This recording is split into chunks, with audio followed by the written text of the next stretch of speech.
Bonjour et bienvenue sur Sweet Astrology, le podcast où l'astrologie devient claire, vivante et vraiment connectée à notre quotidien. Je m'appelle Nathalie, je suis astrologue et j'ai déjà réalisé plus de 1000 thèmes astro et écrit plusieurs livres sur le sujet. Ici, que vous débutiez ou que vous ayez déjà une bonne pratique, vous trouverez chaque semaine des éclairages sur les nouvelles et pleines lunes, des analyses des signes, des transits planétaires et des clés pour mieux comprendre votre thème astral. Sweet Astrology, c'est aussi un compte Instagram que je vous invite à suivre. Vous pouvez y poser vos questions, proposer des sujets de podcast et rejoindre une communauté qui grandit autour d'une astrologie sérieuse, accessible et tournée vers l'essentiel. Je vous laisse découvrir le podcast de la semaine. Je vous souhaite une très belle écoute.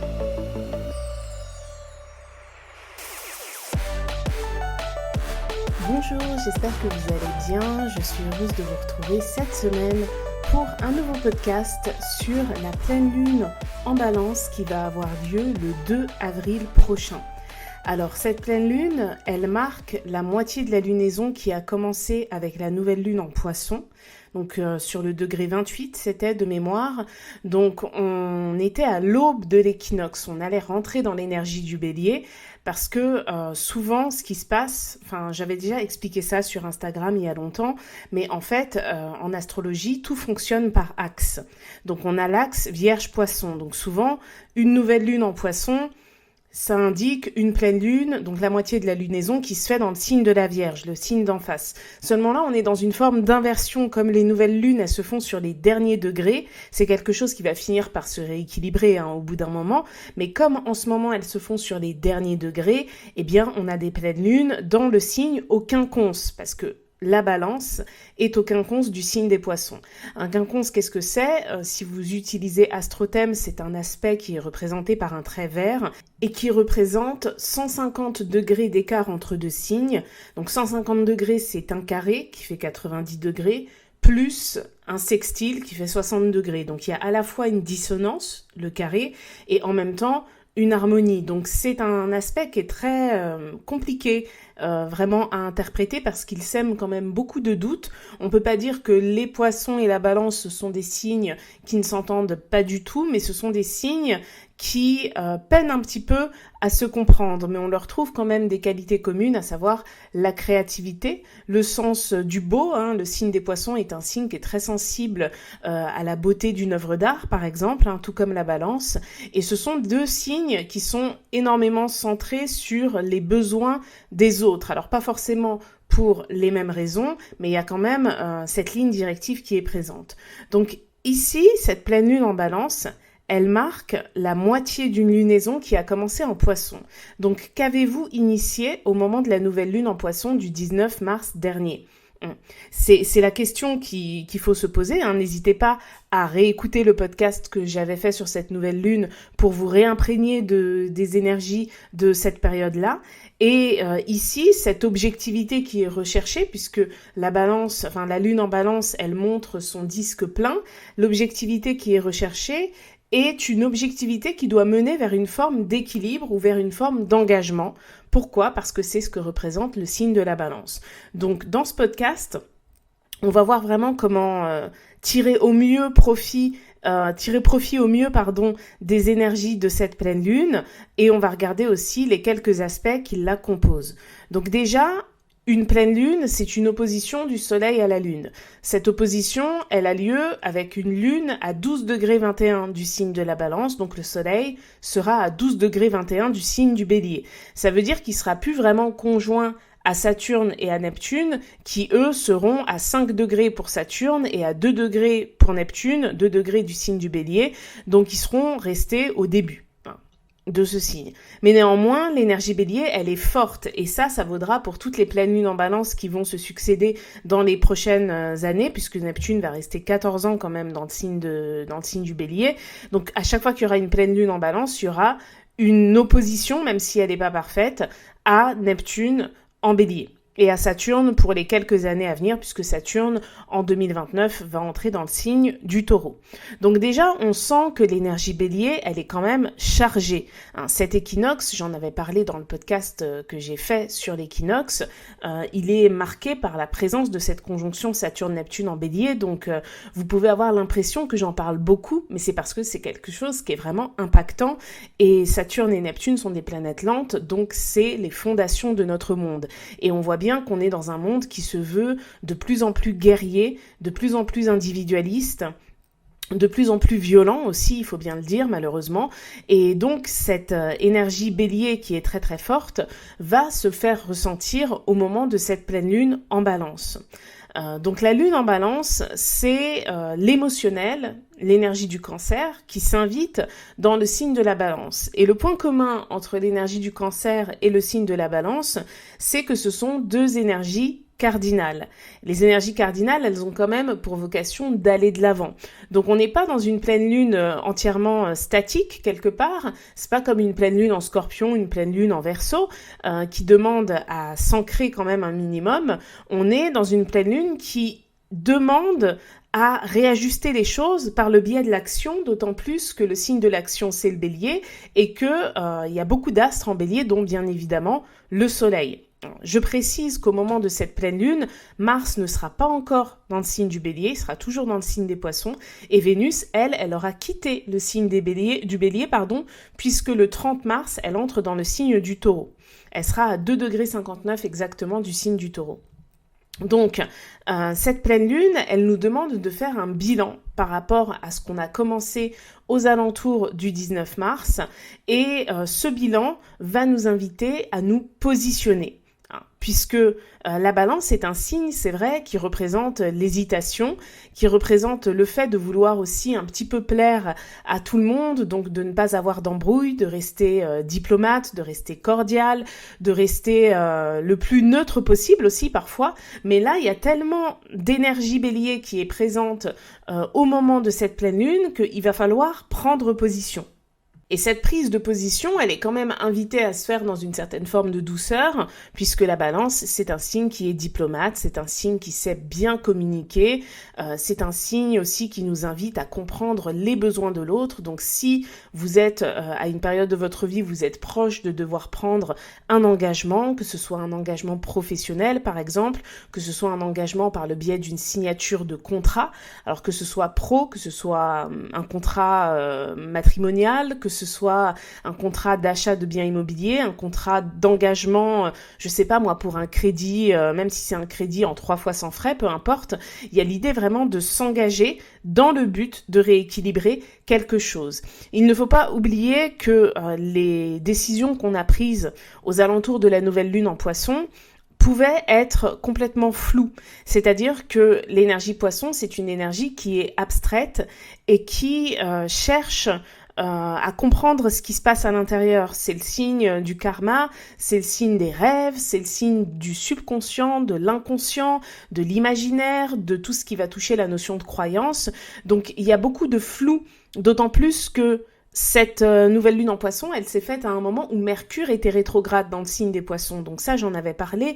Le mental n'était peut-être pas forcément hyper bien aiguillé vers une direction précise. Tandis que là, il y a l'idée vraiment de prendre un nouveau cap. Enfin, un nouveau cap, pas forcément un nouveau cap parce qu'on n'est pas dans une dynamique de nouveau départ au moment de la pleine lune, mais en tout cas d'acter une direction précise. Et cette direction, elle doit vous satisfaire sur le plan de l'équilibre, à la fois l'équilibre intérieur, mais aussi l'équilibre extérieur. Donc, si vous avez un engagement à prendre, il va être nécessaire de ne pas faire passer les besoins de l'autre avant les vôtres. Rappelez-vous ce que je vous ai dit, entre les Poissons et la Balance, nous avons deux signes qui sont très sensibles aux besoins des autres. Donc ça ne veut pas dire qu'il faut devenir insensible, mais ça veut dire qu'il va falloir prendre en considération ce dont vous avez besoin, parce qu'on a une énergie bélier qui est très forte. L'énergie bélier, c'est l'énergie de l'individualité. Alors je sais que cette nouvelle lune s'est faite en Poisson, donc dans une dynamique qui était beaucoup plus humaniste aussi, on peut le dire, qui était beaucoup plus abstraite. Mais le Bélier, c'est un signe qui fonce, et il fonce dans une direction. C'est pas le signe du Sagittaire qui a tendance un petit peu à partir dans tous les sens. Non, le Bélier, il va dans une direction, quitte même à se planter parfois, mais il a envie d'aller au bout de la chose. C'est un initiateur. Donc, au moment de cette pleine lune en Balance, il est quand même demandé de regarder ce que vous avez envie d'accomplir. Donc l'idée, c'est pas de vous engager pour vous engager parce que tiens, pleine lune en Balance, il faut absolument s'engager dans quelque chose. Il faut que ça vous permette d'avoir un équilibre. Il y a quelque chose qui est très important au moment de cette pleine lune, c'est qu'il y a quand même une harmonie qui est notée avec Pluton. Alors, je suis d'accord, elle est assez large parce que la Lune, elle est à 12 degrés du signe de la Balance et Pluton, lui, il est à 5 degrés du signe du Verseau, donc ça fait quand même 8 degrés d'orbe. Mais Pluton est bien installé maintenant dans le signe du Verseau et c'est une planète qui va rester 20 ans au total dans ce signe. Donc tout ce qui se passe en Balance, à chaque fois, est soumis quelque part à cette énergie plutonienne Verseau qui vient réformer, voire même détruire quelque chose en lien soit avec un projet, soit avec les groupes, soit avec quelque chose de collectif d'une manière générale. Donc en plus, en étant à 12 degrés du signe de la Balance, la Lune, ça veut dire qu'elle est passée avant sur le degré 5 du signe de la Balance. Donc juste avant la pleine lune, il y a eu l'harmonie parfaite avec Pluton en Verseau. Et Pluton, c'est une planète qui est réformatrice. Donc l'idée, c'est pas de prendre un engagement comme vous avez pris l'habitude de prendre vos engagements. Au contraire, il y a quelque chose de neuf qui accompagne cette pleine lune, déjà peut-être aussi parce que c'est la première pleine lune de l'année astrologique. Une pleine lune d'année astrologique, c'est toujours soit dans le signe de la Vierge, soit dans le signe de la Balance, forcément. Puisque la première nouvelle lune de l'année, elle a lieu toujours dans le signe du Bélier. Mais comme là, ce que je vous expliquais tout à l'heure, on est dans une phase où les nouvelles lunes, elles ont lieu en fin de signe, eh bien, cette année, la première pleine lune de l'année astrologique, elle a lieu dans le signe de la Balance. Donc, il y a quelque chose d'initiateur. C'est pas comme si cette pleine lune en Balance, elle arrivait après la nouvelle lune en Bélier. Vous voyez ce que je veux dire? Donc, il y a quelque chose vraiment de neuf qui accompagne cette pleine lune. Donc ça nous invite à nous poser des questions quant à notre manière de nous engager et surtout sur notre manière de percevoir notre positionnement dans le dit engagement. Donc je ne sais pas exactement où est-ce que ça tombe dans votre thème, bien sûr que ça aura un impact beaucoup plus personnel, mais d'une manière générale, cette pleine lune, elle nous invite à retrouver une forme d'équilibre dans un certain domaine de vie par rapport à un nouveau départ qu'on a pris aux alentours du 19 mars. Et Pluton soutient cela. Et un soutien plutonien, c'est un soutien qui dit s'il faut laisser mourir quelque chose, c'est pas grave, on va reconstruire sur de meilleures bases. Donc ça peut être vraiment un nouvel engagement. Alors peut-être qu'il y a des personnes qui vont se marier aux alentours de cette pleine lune, mais ça veut pas dire bien évidemment que tout le monde va se marier à ce moment-là. Ça peut être aussi une énergie de rupture, donc ça peut être une séparation qui peut être vécue à ce moment-là, parce que par exemple, divorcer, c'est prendre un nouvel engagement envers soi, en fait. C'est changer de statut en redevenant une personne célibataire et donc en prenant l'engagement de s'occuper seul quelque part de sa propre vie, en se désolidarisant de l'union précédente. Donc il y a quelque chose de fort avec la notion de rupture. Par exemple, une personne qui reprendrait un travail salarié après avoir travaillé en indépendant pendant un certain temps. Donc bien sûr, la personne, elle signe un contrat de travail, donc il y a un engagement, mais il y a aussi un désengagement quant au fait d'être totalement dans une certaine forme d'indépendance. Et Pluton en Verseau, le signe du Verseau, c'est un signe qui parle d'indépendance. Donc peut-être que pour aller vers un engagement qui vous correspond plus par rapport à votre situation, vous devez remettre en question quelque chose en lien avec votre liberté. Parce qu'on peut pas être libre à 100% sur tout, ça c'est complètement utopique. Et justement, l'utopie c'est quelque chose de poisson. Donc au moment de la nouvelle lune en poisson, on peut avoir espéré des choses qui ne peuvent pas se réaliser, ou du moins pas tout de suite, ou du moins pas de la manière dont on a imaginé qu'on allait les réaliser. Les choses peuvent effectivement prendre plus de temps. Et il y a un aspect qui est très important aussi à regarder au moment de cette pleine lune, c'est la présence de Jupiter à 15,51 du signe du Cancer. Je vous ai parlé du signe du Cancer tout à l'heure par rapport à la lune, en vous expliquant que le signe du Cancer est comme la Balance dans le sens où c'est un signe cardinal. Et comme la Balance est opposée au signe du Bélier, qui lui aussi est un signe cardinal, c'est simple, les deux autres signes cardinaux, puisqu'il y en a 4, à savoir le Cancer et le Capricorne, sont tous les deux en dissonance avec la Balance. Donc Jupiter, en étant à 15 degrés du signe du Cancer, il est en dissonance presque parfaite avec cette pleine lune qui a lieu à 12 degrés 21 du signe de la Balance. Donc il est à la fois en dissonance avec la lune en Balance, mais aussi en dissonance avec le soleil qui se trouve dans le signe du Bélier. Si vous êtes abonné à ma newsletter, vous avez reçu dimanche dernier une newsletter qui parlait justement de Jupiter et de la mauvaise interprétation que l'on peut avoir de son placement en transit, parce qu'on a tendance à se dire que là où est Jupiter, la chance va forcément arriver. Alors oui, bien sûr que c'est quelque chose qui est possible, mais il faut garder à l'idée que Jupiter, c'est avant tout une planète d'amplification. Donc elle va venir amplifier les choses. Donc Jupiter en Cancer, ça amplifie énormément la sphère émotionnelle. Ça amplifie aussi tout le rapport au passé. Donc chez certaines personnes, ça peut être la nostalgie, ça peut être aussi le lien à la famille, le lien à la patrie, le lien aux racines, etc. Jupiter, c'est une planète qui demande de grandir. Et grandir en étant imprégné de tout ce qui touche le passé, c'est quelque chose qui peut, pour certaines personnes en tout cas, être contradictoire parce que on peut se noyer dans le flux émotionnel, on peut se noyer dans les pensées, les mémoires, le passé, etc. et donc être incapable d'avancer. Donc ici, cette dissonance de la Lune à Jupiter, ça va réveiller plutôt les mauvais côtés de Jupiter en Cancer. Donc ça veut dire, à mon sens, que cette pleine lune en Balance nous demande de faire un choix objectif qui amène vers un engagement ou, comme on l'a vu avec Pluton en Verseau, un désengagement qui va nous demander de ne pas répéter les mêmes erreurs que par le passé. Donc c'est quelque chose qui demande un travail sur soi et aussi beaucoup d'humilité. Donc c'est pas toujours facile de faire face à un passé où on n'est pas fier de tout ce qu'on a pu accomplir, de tous les choix qu'on a pu prendre, de tout ce qui a pu nous arriver aussi tout simplement. Et là, l'énergie Balance, elle invite vraiment à rééquilibrer les choses aussi entre le présent, qui va être beaucoup plus représenté par le Bélier, et le passé, qui va être représenté par le Cancer. Donc, à mon sens, cette dissonance de Jupiter à la Lune, ça va venir amplifier ce que symbolise la Lune en Balance, et la Lune en Balance, elle symbolise aussi un degré d'hésitation qui peut être très très fort. Donc, on pourra être un petit peu à fleur de peau et dans une dimension où on ne saura pas quelle décision prendre. Donc, comment trouver la réponse? C'est vraiment en pesant le pour et le contre par rapport à notre équilibre de vie, ce qui est le mieux pour nous et ce qui va demander aussi peut-être une certaine forme d'organisation. L'organisation et la routine, c'est plutôt relié au signe de terre.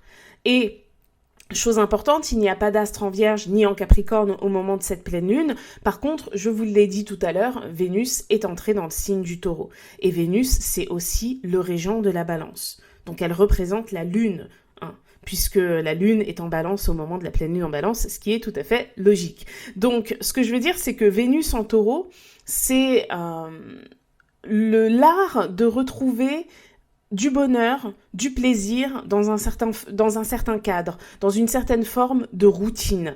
Et c'est quelque chose qui sera essentiel. Donc, par rapport au nouveau départ que vous avez pris au moment de la nouvelle lune en Poisson, il y a sans doute quelque chose à ajuster dans votre routine. C'est peut-être pas forcément quelque chose d'extraordinairement compliqué, mais c'est quelque chose qui va rééquilibrer les choses pour vous entre votre monde intérieur et votre monde extérieur, entre vous et les autres, vos besoins et les besoins des autres, etc. Donc attention quand même à Jupiter en Cancer qui peut se vouloir excessif et qui peut susciter un trop-plein émotionnel, mais il faut quand même aussi noter, et c'est important, que Jupiter en Cancer, au moment de cette pleine lune, est en harmonie avec Mercure en Poisson, qui est direct maintenant, et est aussi en harmonie avec Mars en Poisson. Donc Mars en Poisson, on n'est toujours pas dans une action frontale. Ça va se mettre en place quand Mars va entrer dans le signe du Bélier. Et encore, on aura l'occasion d'en reparler parce que dès que Mars entre en Bélier, il va se retrouver conjoint à Neptune. Donc il sera toujours conjoint à l'énergie Poisson. C'est quelque chose qui va durer un petit peu. Et ça, maintenant, il va falloir qu'on s'y habitue puisque Neptune en Bélier, comme je le disais tout à l'heure, il y en a pour 14 ans. Donc on n'est pas face à une pleine lune qui demande de mettre en place une action extraordinaire. Bien sûr qu'il faudra suivre son intuition, puisque Mars est en Poisson, donc c'est agir en étant aligné avec son monde intérieur, etc. Mais là, il y a quelque chose de plus factuel aussi qui se met en place. Parce que la balance, c'est le signe de l'administratif aussi. C'est le signe donc de l'organisation sur le plan administratif, mais sur le plan aussi moral. En fait, il y a quelque chose de profondément attaché à vos valeurs et à vos principes qui doit être mis en avant au moment de cette pleine lune et donc par rapport au choix que vous ferez d'engagement ou de désengagement par rapport à un secteur de vie, peu importe lequel. Donc bien évidemment que cette explication de la pleine lune, elle reste générale, ça va dépendre de où est-ce que ça tombe dans votre thème en termes de maison. Il y a des personnes qui seront davantage impactées sur le plan de la famille, d'autres sur le plan de l'apprentissage, de la communication, d'autres sur le plan professionnel. Donc bien évidemment que ça, c'est à affiner en fonction de votre thème, mais cette pleine lune en balance, elle invite vraiment à rééquilibrer les choses tout en écoutant vraiment la sphère émotionnelle. Si elle n'est pas écoutée, le carré à Jupiter en Cancer pourrait amener vraiment un trop-plein et donc quelque chose d'excessif et donc par conséquent un mauvais choix parce que quand on est en trop-plein émotionnel, les choix qu'on fait, ils sont rarement bons et ça, ce serait bien évidemment dommage. Donc si je devais donner 3 tips à mettre en place au moment de cette pleine lune, c'est déjà de faire le tri dans sa manière de vivre le rapport à l'autre. La nouvelle lune en Poisson, elle a ouvert une phase de grande sensibilité. On a pu ressentir vraiment beaucoup de choses, comprendre certains schémas, mais aussi percevoir des vérités intérieures. Et donc là, cette pleine lune en balance, elle demande de regarder ce qui est encore en accord avec la personne que vous êtes en train de devenir. Donc c'est pas une période de rupture brutale, alors peut-être que pour certaines personnes, ça va amener une rupture brutale, mais pas pour tout le monde. C'est vraiment une période de réajustement. Ensuite, la deuxième chose, ce serait vraiment de poser une limite claire parce que la balance, elle cherche la paix, mais parfois trop. Et là, il y a une dissonance à Jupiter. Jupiter, c'est l'astre du Sagittaire. Le Sagittaire et la balance, ce sont 2 signes qui symbolisent tous les deux la notion de justice. Donc, faites ce qui est juste pour vous. Et là, on a le soleil en bélier en face de cette pleine lune qui invite à oser dire non, à oser dire je et à oser exprimer un besoin. Donc, il faut pas choisir de situation où vous n'êtes pas aligné. Vraiment, c'est très important. Et ensuite, la troisième chose, c'est vraiment de prendre une décision qui respecte à la fois le cœur et la réalité, parce que la nouvelle lune en Poisson, elle a pu faire naître des rêves, des intuitions, des envies de changement aussi qui proviennent vraiment de l'intérieur. Mais cette pleine lune en Balance, elle demande de passer du ressenti à la décision relationnelle ou contractuelle concrète. Donc ça peut être quelque chose de moral, et si c'est moral, c'est entre vous et vous, donc peut-être que écrire une décision que vous avez envie de repousser à chaque fois, le fait de l'écrire et de la matérialiser d'une certaine manière, ça peut vous aider. Donc en tout cas, vraiment le mot d'ordre, c'est choisir ce qui apporte le plus de paix intérieure sur le long terme. Voilà, j'ai terminé cette analyse de la pleine lune en Balance, j'espère qu'elle vous a plu. N'hésitez pas à partager ce podcast, n'hésitez pas aussi à le noter sur les plateformes d'écoute ou à me laisser un petit commentaire ou un like sur YouTube. Et moi je vous dis à très bientôt pour un prochain podcast.